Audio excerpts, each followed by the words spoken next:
بسم الله الرحمن الرحيم قد سمع الله قول التي تجادلك في زوجها وتشتكي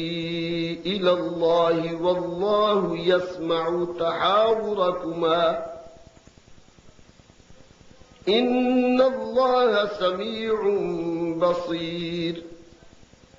الذين يظاهرون منكم من نسائهم ما هن أمهاتهم إن أمهاتهم إلا اللائي ولدنهم وإنهم ليقولون منكرا من القول وزورا وإن الله لعفو غفور والذين يظاهرون من نسائهم ثم يعودون لما قالوا فتحرير رقبة من قبل أن يتماسا ذلكم توعظون به والله بما تعملون خبير فمن لم يجد فصيام شهرين متتابعين من قبل أن يتماسا فمن لم يستطع فإطعام 60 مسكينا ذلك لتؤمنوا بالله ورسوله وتلك حدود الله وللكافرين عذاب أليم إن الذين يحادون الله ورسوله كبتوا كما كبت الذين من قبلهم وقد أنزلنا آيات بينات وللكافرين عذاب مهين يوم يبعثهم الله جميعا فينبئهم بما عملوا أحصاه الله ونسوه والله على كل شيء شهيد ألم تر أن الله يعلم ما في السماوات وما في الأرض ما يكون من نجوى 3 إلا هو رابعهم ولا 5 إلا هو سادسهم ولا أدنى من ذلك ولا أكثر إلا هو معهم أينما كانوا ثم ينبئهم بما عملوا يوم القيامة إن الله بكل شيء عليم ألم تر إلى الذين نهوا عن النجوى ثم يعودون لما نهوا عنه ويتناجون بالإثم والعدوان ومعصية الرسول وإذا جاءوك حيوك بما لم يحيك به الله ويقولون في أنفسهم لولا يعذبنا الله بما نقول حسبهم جهنم يصلونها فبئس المصير يا أيها الذين آمنوا إذا تناجيتم فلا تتناجوا بالإثم والعدوان ومعصية الرسول وتناجوا بالبر والتقوى واتقوا الله الذي إليه تحشرون إنما النجوى من الشيطان ليحزن الذين آمنوا وليس بضارهم شيئا إلا بإذن الله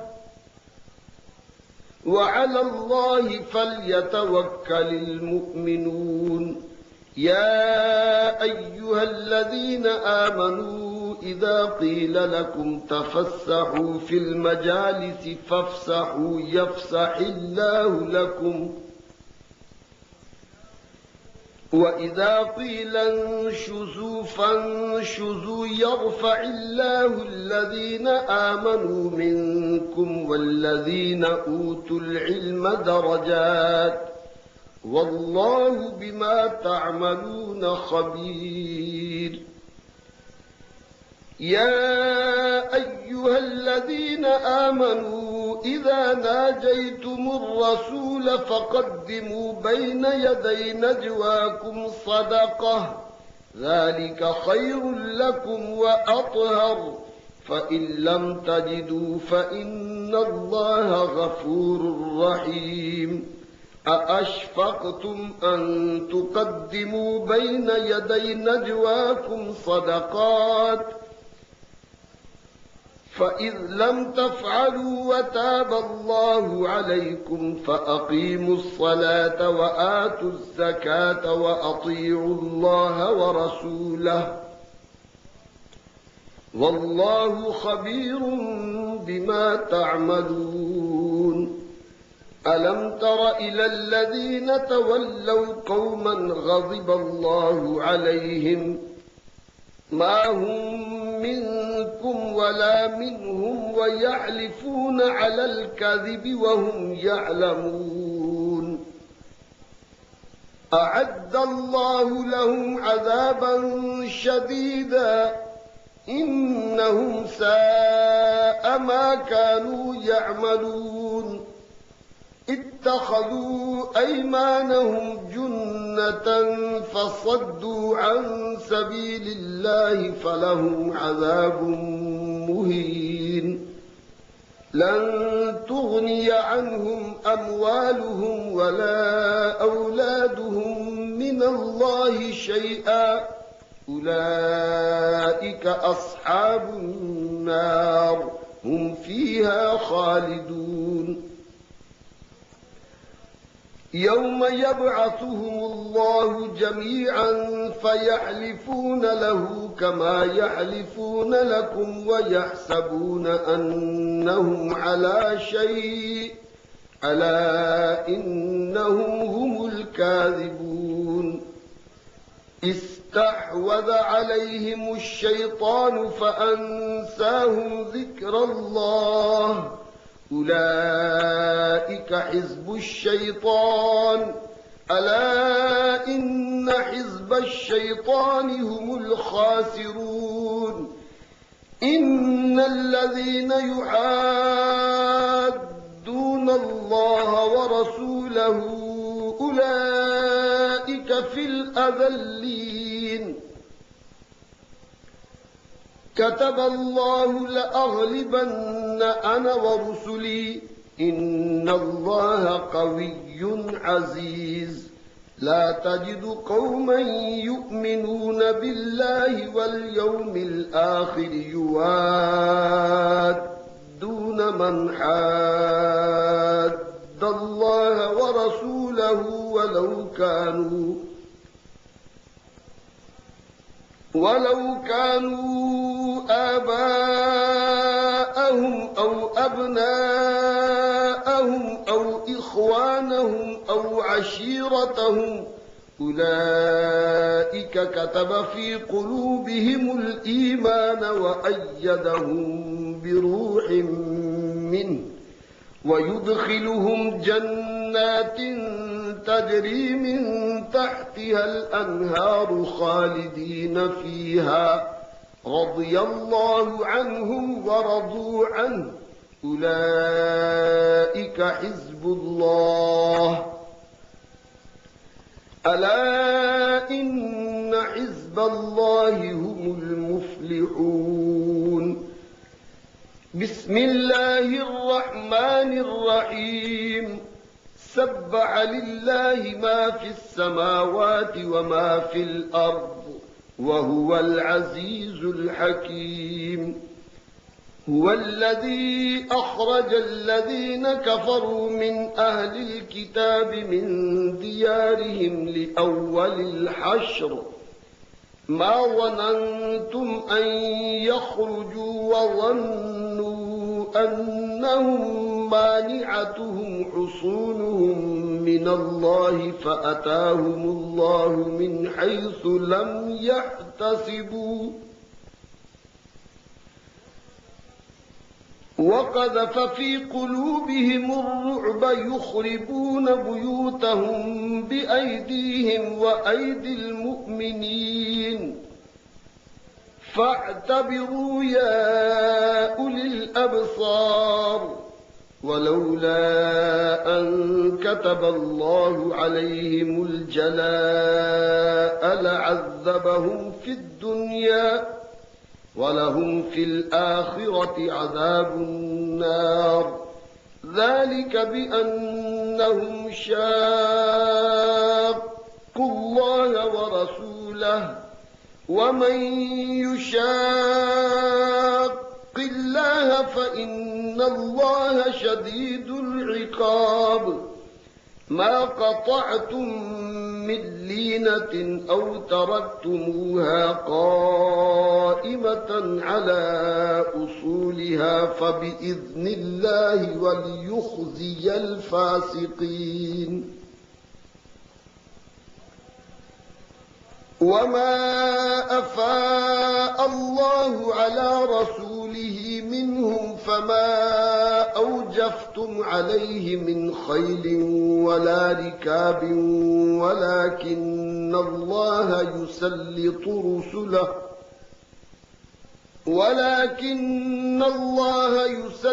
رسله على من يشاء والله على كل شيء قدير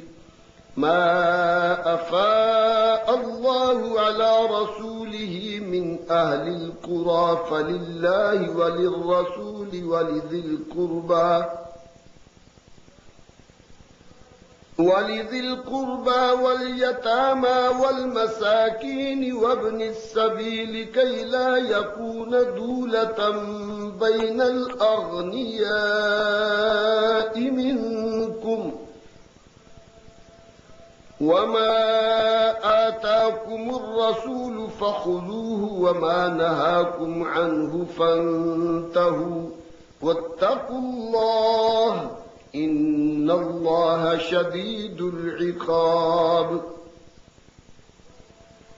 للفقراء المهاجرين الذين أخرجوا من ديارهم وأموالهم يبتغون فضلا من الله ورضوانا وينصرون الله ورسوله أولئك هم الصادقون والذين تبوأوا الدار والإيمان من قبلهم يحبون من هاجر إليهم ولا يجدون في صدورهم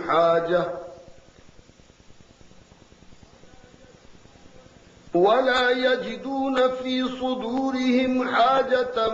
مما أوتوا ويؤثرون على أنفسهم ولو كان بهم خصاصة ومن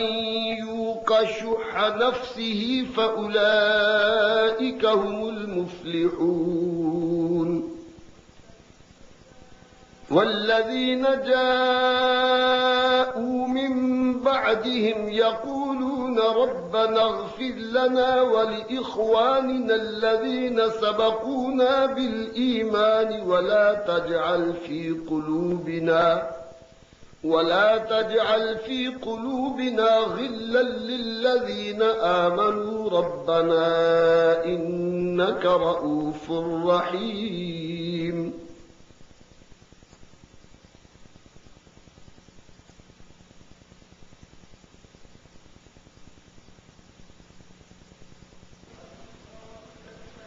ألم تر إلى الذين نافقوا يقولون لإخوانهم الذين كفروا من أهل الكتاب لئن أخرجتم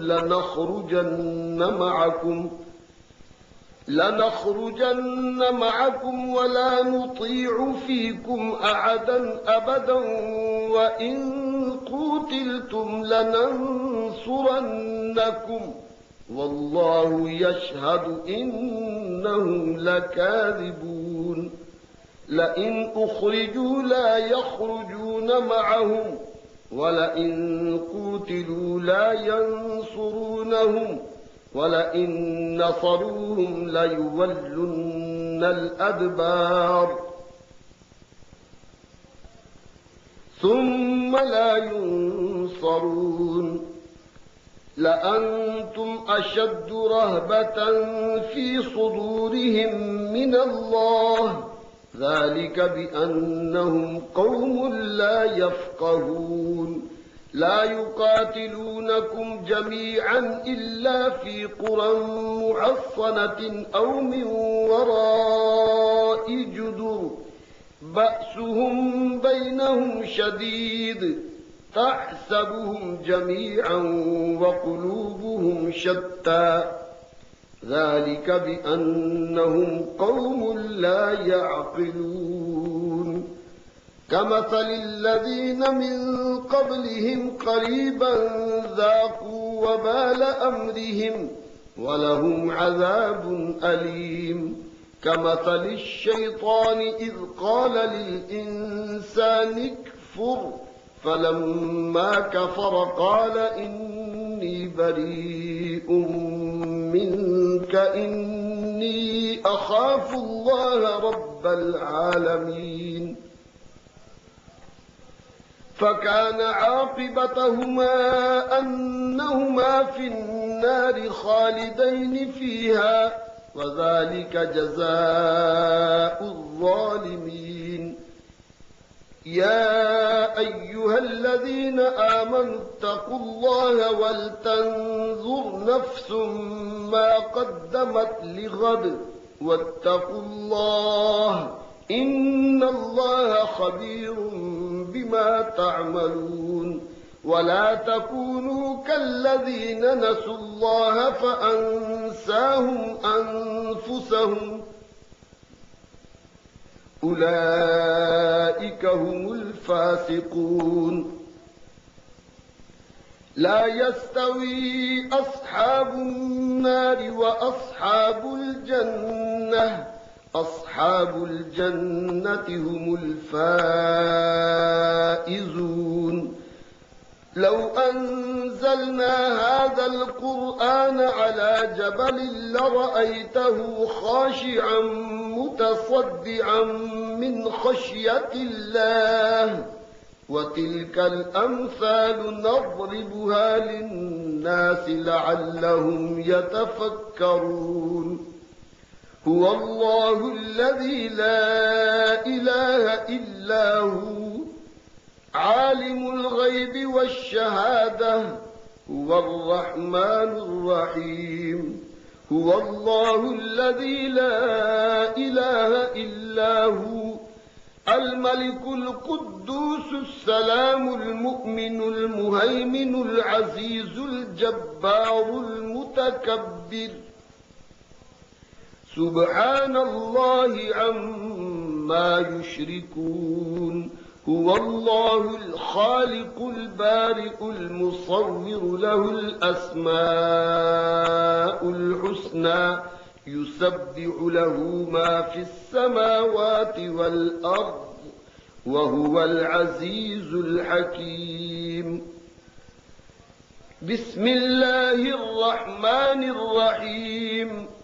يا أيها الذين آمنوا لا تتخذوا عدوي وعدوكم أولياء تلقون إليهم بالمودة وقد كفروا بما جاءكم من الحق يخرجون الرسول وإياكم أن تؤمنوا بالله ربكم إن كنتم خرجتم جهادا في سبيلي وابتغاء مرضاتي تسرون إليهم بالمودة وأنا أعلم بما أخفيتم وما أعلنتم ومن يفعله منكم فقد ضل سواء السبيل إن يثقفوكم يكونوا لكم أعداء ويبسطوا إليكم أيديهم وألسنتهم بالسوء وودوا لو تكفرون لن تنفعكم أرحامكم ولا أولادكم يوم القيامة يفصل بينكم والله بما تعملون بصير قد كانت لكم أسوة حسنة في إبراهيم والذين معه إذ قالوا لقومهم إنا براء منكم ومما تعبدون من دون الله كفرنا بكم وبدا بيننا وبينكم العداوة والبغضاء أبدا حتى تؤمنوا بالله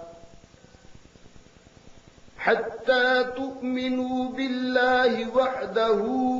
إلا قول إبراهيم لأبيه لأستغفرن لك وما أملك لك من الله من شيء ربنا عليك توكلنا وإليك أنبنا وإليك المصير ربنا لا تجعلنا فتنة للذين كفروا واغفر لنا ربنا إنك أنت العزيز الحكيم لقد كان لكم فيهم أسوة حسنة لمن كان يرجو الله واليوم الآخر ومن يتول فإن الله هو الغني الحميد عسى الله أن يجعل بينكم وبين الذين عاديتم منهم مودة والله قدير والله غفور رحيم لا ينهاكم الله عن الذين لم يقاتلوكم في الدين ولم يخرجوكم من دياركم أن تبروهم وتقسطوا إليهم إن الله يحب المقسطين إنما ينهاكم الله عن الذين قاتلوكم في الدين وأخرجوكم من دياركم وظاهروا على إخراجكم أن تولوهم ومن يتولهم فأولئك هم الظالمون يا أيها الذين آمنوا إذا جاءكم المؤمنات مهاجرات فامتحنوهن الله أعلم بإيمانهن فإن علمتموهن مؤمنات فلا ترجعوهن إلى الكفار لا هن حل لهم ولا هم يحلون لهم وآتوهم ما أنفقوا ولا جناح عليكم أن تنكحوهن إذا آتيتموهن أجورهن ولا تمسكوا بعصم الكوافر واسألوا ما أنفقتم وليسألوا ما أنفقوا ذلكم حكم الله يحكم بينكم والله عليم حكيم. وإن فاتكم شيء من أزواجكم إلى الكفار فعاقبتم فآتوا الذين ذهبت أزواجهم مثل ما أنفقوا واتقوا الله الذي أنتم به مؤمنون. يا أيها النبي إذا جاءك المؤمنات يبايعنك على ألا يشركن بالله شيئا ولا يسرقن ولا يزنين ولا يقتلن أولادهن ولا يأتين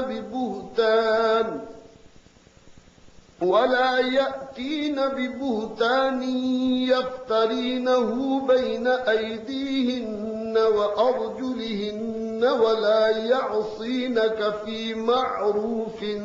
فبايعهن واستغفر لهن الله إن الله غفور رحيم. يا أيها الذين آمنوا لا تتولوا قوما غضب الله عليهم قد يئسوا من الآخرة كما يئس الكفار من أصحاب القبور.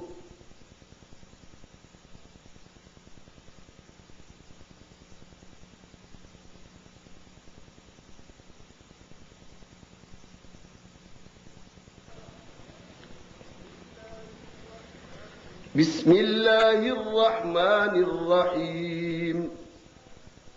سبح لله ما في السماوات وما في الأرض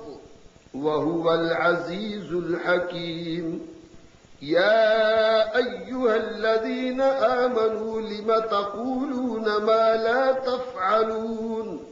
كبر مقتا عند الله أن تقولوا ما لا تفعلون. إن الله يحب الذين يقاتلون في سبيله صفا كأنهم بنيان مرصوص. وإذ قال موسى لقومه يا قوم لم تؤذونني وقد تعلمون أني رسول الله إليكم فلما زاغوا أزاغ الله قلوبهم والله لا يهدي القوم الفاسقين. وإذ قال عيسى ابن مريم يا بني إسرائيل إني رسول الله إليكم مصدقا لما بين يدي من التوراة ومبشرا برسول يأتي من بعد اسمه أحمد. فلما جاءهم بالبينات قالوا هذا سحر مبين. ومن أظلم ممن افترى على الله الكذب وهو يدعى إلى الإسلام والله لا يهدي القوم الظالمين. يريدون ليطفئوا نور الله بأفواههم والله متم نوره ولو كره الكافرون.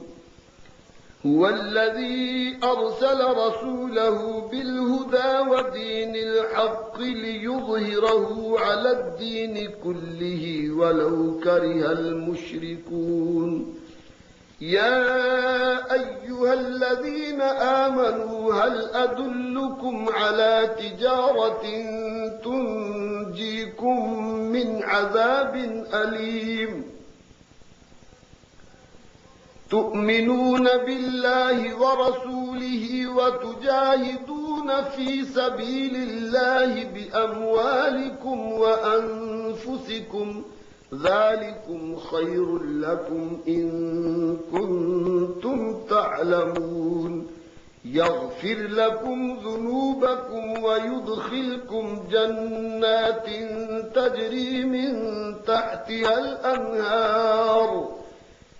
تجري من تحتها الأنهار ومساكن طيبة في جنات عدن ذلك الفوز العظيم وأخرى تحبونها نصر من الله وفتح قريب وبشر المؤمنين يا أيها الذين آمنوا كونوا أنصار الله كما قال عيسى ابن مريم للحواريين من أنصاري إلى الله قال الحواريون نحن أنصار الله فآمنت طائفة من بني إسرائيل وكفرت طائفة فأيدنا الذين آمنوا على عدوهم فأصبحوا ظاهرين بسم الله الرحمن الرحيم يسبح لله ما في السماوات وما في الأرض الملك القدوس العزيز الحكيم هو الذي بعث في الأميين رسولا منهم يتلو عليهم آياته ويزكيهم ويعلمهم الكتاب والحكمة وإن كانوا من قبل لفي ضلال مبين وآخرين منهم لما يلحقوا بهم وهو العزيز الحكيم ذلك فضل الله يؤتيه من يشاء والله ذو الفضل العظيم مثل الذين حملوا التوراة ثم لم يحملوها كمثل الحمار يحمل أسفارا بئس مثل القوم الذين كذبوا بآيات الله والله لا يهدي القوم الظالمين قل يا أيها الذين هادوا إن زعمتم أنكم أولياء لله من دون الناس فتمنوا الموت إن كنتم صادقين ولا يتمنونه أبدا بما قدمت أيديهم والله عليم بالظالمين قل إن الموت الذي تفرون منه فإنه ملاقيكم ثم تردون إلى عالم الغيب والشهادة فينبئكم بما كنتم تعملون يا أيها الذين آمنوا إذا نودي للصلاة من يوم الجمعة فاسعوا إلى ذكر الله وذروا البيع ذلكم خير لكم إن كنتم تعلمون فإذا قضيت الصلاة فانتشروا في الأرض وابتغوا من فضل الله واذكروا الله كثيرا لعلكم تفلحون وإذا رأوا تجارة أو لهوا انفضوا إليها وتركوك قائما قل ما عند الله خير من اللهو ومن التجارة والله خير الرازقين. بسم الله الرحمن الرحيم. إذا جاءك المنافقون قالوا نشهد إنك لرسول الله والله يعلم إنك لرسوله والله يشهد إن المنافقين لكاذبون اتخذوا أيمانهم جنة فصدوا عن سبيل الله إنهم ساء ما كانوا يعملون ذلك بأنهم آمنوا ثم كفروا فطبع على قلوبهم فهم لا يفقهون وإذا رأيتهم تعجبك أجسامهم وإن يقولوا تسمع لقولهم كأنهم خشب مسندة يحسبون كل صيحة عليهم هم العدو فاحذرهم قاتلهم الله أنى يؤفكون.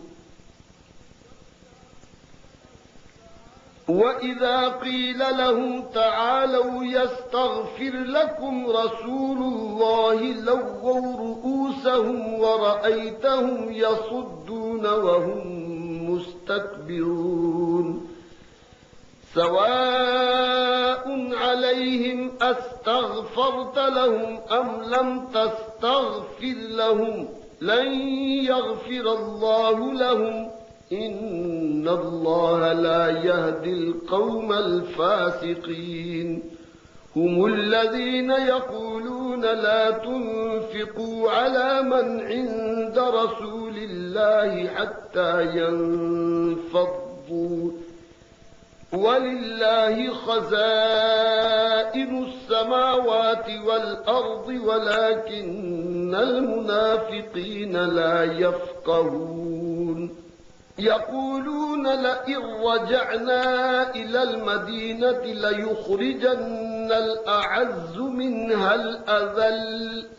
ولله العزة ولرسوله وللمؤمنين ولكن المنافقين لا يعلمون. يا أيها الذين آمنوا لا تلهكم أموالكم ولا أولادكم عن ذكر الله ومن يفعل ذلك فأولئك هم الخاسرون. وأنفقوا مما رزقناكم من قبل أن يأتي أحدكم الموت فيقول رب لولا أخرتني إلى أجل قريب فأصدق وأكن من الصالحين ولن يؤخر الله نفسا إذا جاء أجلها والله خبير بما تعملون. بسم الله الرحمن الرحيم. يسبح لله ما في السماوات وما في الأرض له الملك وله الحمد وهو على كل شيء قدير. هو الذي خلقكم فمنكم كافر ومنكم مؤمن والله بما تعملون بصير خلق السماوات والأرض بالحق وصوركم فأحسن صوركم وإليه المصير يعلم ما في السماوات والأرض ويعلم ما تسرون وما تعلنون والله عليم بذات الصدور ألم يأتكم نبأ الذين كفروا من قبل فذاقوا وبال أمرهم ولهم عذاب أليم ذلك بأنه كانت تأتيهم رسلهم بالبينات فقالوا أبشر يهدوننا فكفروا وتولوا واستغنى الله والله غني حميد زعم الذين كفروا أن لن يبعثوا قل بلى وربي لتبعثن ثم لتنبؤن بما عملتم وذلك على الله يسير فآمنوا بالله ورسوله والنور الذي أنزلنا والله بما تعملون خبير يوم يجمعكم ليوم الجمع ذلك يوم التغابن ومن يؤمن بالله ويعمل صالحا يكفر عنه سيئاته ويدخله جنات تجري من تحتها الأنهار خالدين فيها أبدا ذلك الفوز العظيم والذين كفروا وكذبوا بآياتنا أولئك أصحاب النار خالدين فيها وبئس المصير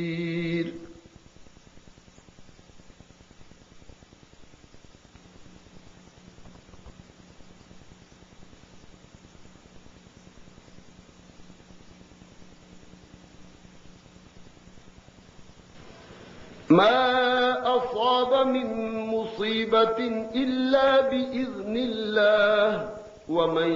يؤمن بالله يهد قلبه والله بكل شيء عليم وأطيعوا الله وأطيعوا الرسول فإن توليتم فإنما على رسولنا البلاغ المبين الله لا إله إلا هو وعلى الله فليتوكل المؤمنون يا أيها الذين آمنوا إن من أزواجكم وأولادكم عدوا لكم فاحذروهم وإن تعفوا وتصفحوا وتغفروا فإن الله غفور رحيم إنما أموالكم وأولادكم فتنة والله عنده أجر عظيم فاتقوا الله ما استطعتم واسمعوا وأطيعوا وأنفقوا خيرا لأنفسكم ومن يوق شح نفسه فأولئك هم المفلحون إن تقرضوا الله قرضا حسنا يضاعفه لكم ويغفر لكم والله شكور حليم عالم الغيب والشهادة العزيز الحكيم بسم الله الرحمن الرحيم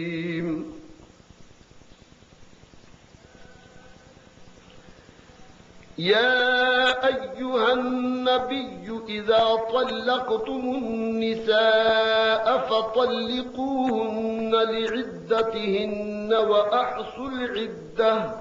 واتقوا الله ربكم لا تخرجوهن من بيوتهن ولا يخرجن إلا أن يأتين بفاحشة مبينة وتلك حدود الله ومن يتعد حدود الله فقد ظلم نفسه لا تدري لعل الله يحدث بعد ذلك أمرا فإذا بلغن أجلهن فأمسكوهن بمعروف أو فارقوهن بمعروف وأشهدوا ذوي عدل منكم وأقيموا الشهادة لله ذلكم يوعظ به من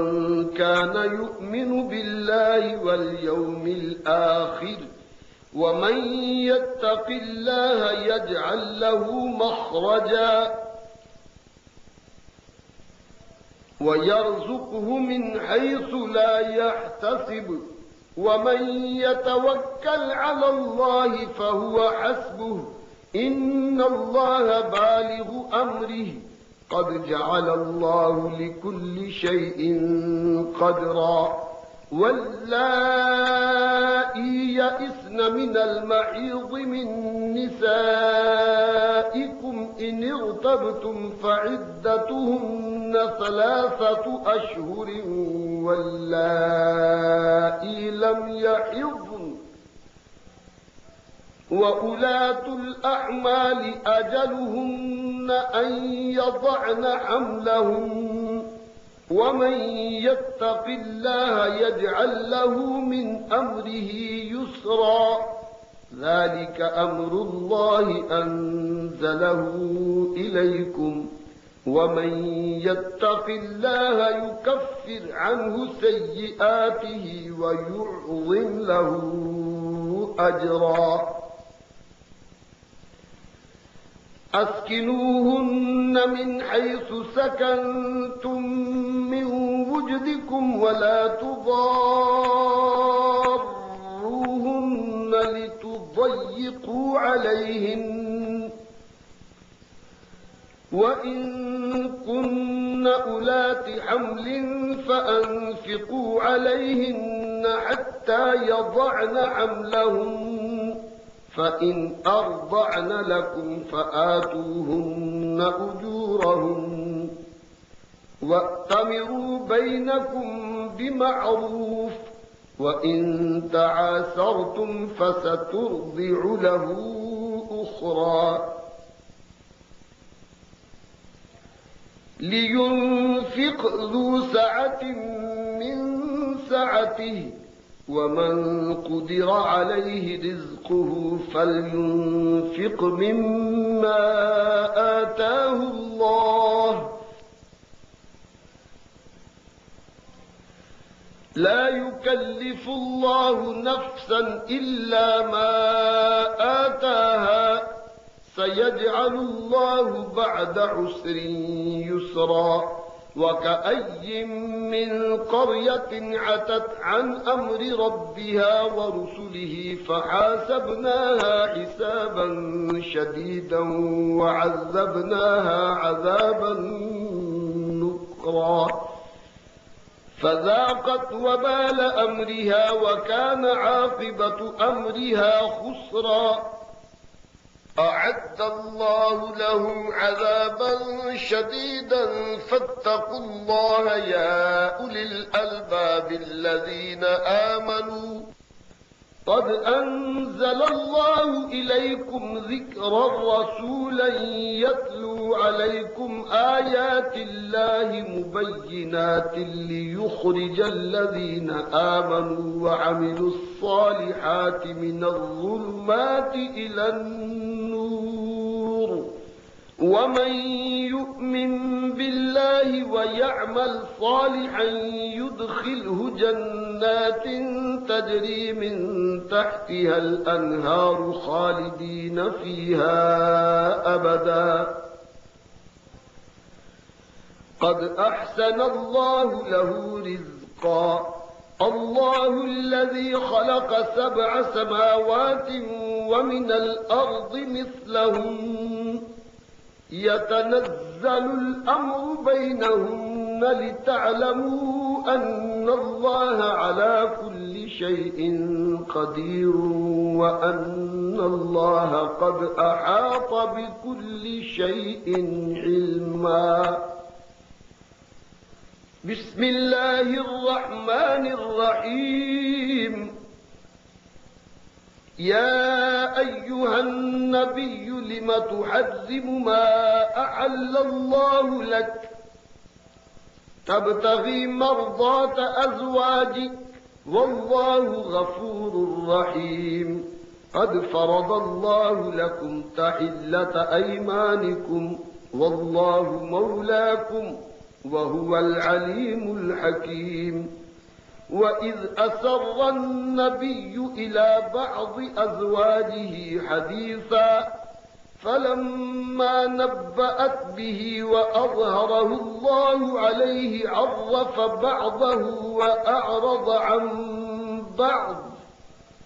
فلما نبأها به قالت من أنبأك هذا قال نبأني العليم الخبير إن تتوبا إلى الله فقد صغت قلوبكما وإن تظاهرا عليه فإن الله هو مولاه وجبريل وصالح المؤمنين والملائكة بعد ذلك ظهير عسى ربه إن طلقكن أن يبدله أزواجا خيرا منكن مسلمات مؤمنات قانتات تائبات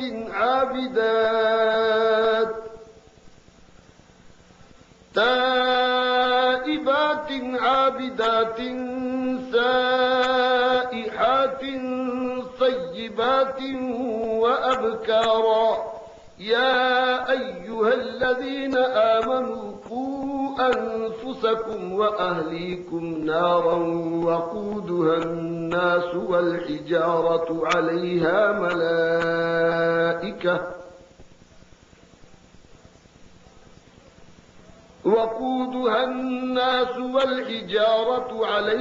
ملائكة غلاظ شداد لا يعصون الله ما أمرهم ويفعلون ما يؤمرون يا أيها الذين كفروا لا تعتذروا اليوم إنما تجزون ما كنتم تعملون يا أيها الذين آمنوا توبوا إلى الله توبة نصوحا عسى ربكم أن يكفر عنكم سيئاتكم ويدخلكم جنات تجري من تحتها الأنهار يوم لا يخزي الله النبي والذين آمنوا معه نورهم يسعى بين أيديهم وبأيمانهم يقولون ربنا أتمم لنا نورنا واغفر لنا إنك على كل شيء قدير يا أيها النبي جاهد الكفار والمنافقين واغلظ عليهم ومأواهم جهنم وبئس المصير ضرب الله مثلا للذين كفروا امرأة نوح وامرأة لوط كانتا تحت عبدين من عبادنا صالحين فخانتاهما فلم يغنيا عنهما من الله شيئا وقيل ادخلا النار مع الداخلين. وضرب الله مثلا للذين آمنوا امرأة فرعون إذ قالت رب ابن لي عندك بيتا في الجنة ونجني من فرعون وعمله ونجني من القوم الظالمين. ومريم ابنة عمران التي أحصنت فرجها فنفخنا فيه من روحنا وصدقت بكلمات ربها وكتبه وكانت من القانتين. آمنت بالله صدق الله العظيم وبلغنا رسوله النبي الكريم.